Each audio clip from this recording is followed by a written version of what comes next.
Well, of course, the images that were first released into the press that showed the East Wing coming down was a bit jarring because of the actual circumstances of it happening. Of course, the president had been saying for some time that he was going to build the ballroom. We had known since late summer that the staff of the East Wing had moved out. I actually made my last visit on the last day of tours on August the 28th and posted about that and that the ballroom was going to go in this space.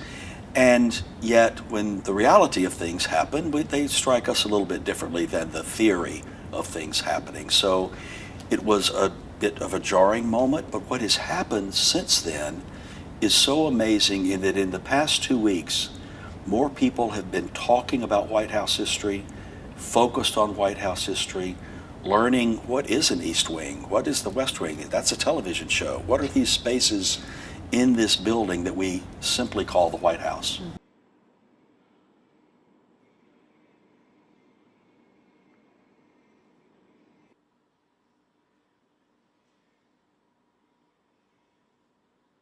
There's a wonderful White House curator who has a staff working with the chief usher of the White House, which is like the general manager, and every item in that White House collection is accounted for and cared for.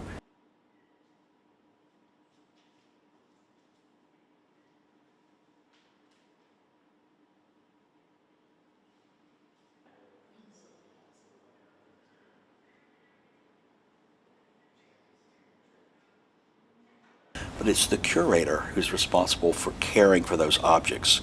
And she and her team very carefully removed all of the objects from the East Wing, the art, the historical furnishings, and that all is very carefully taken care of and stored in curatorial storage.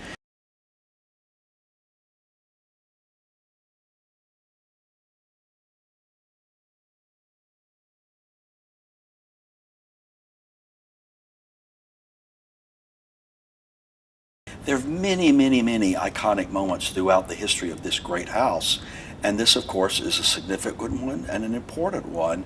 But we, as the White House Historical Association, are there really for the American people to have a front row seat on history. Ours is not to make happen or to keep from happening, but to document what does happen. What happens in this great home that we call the White House.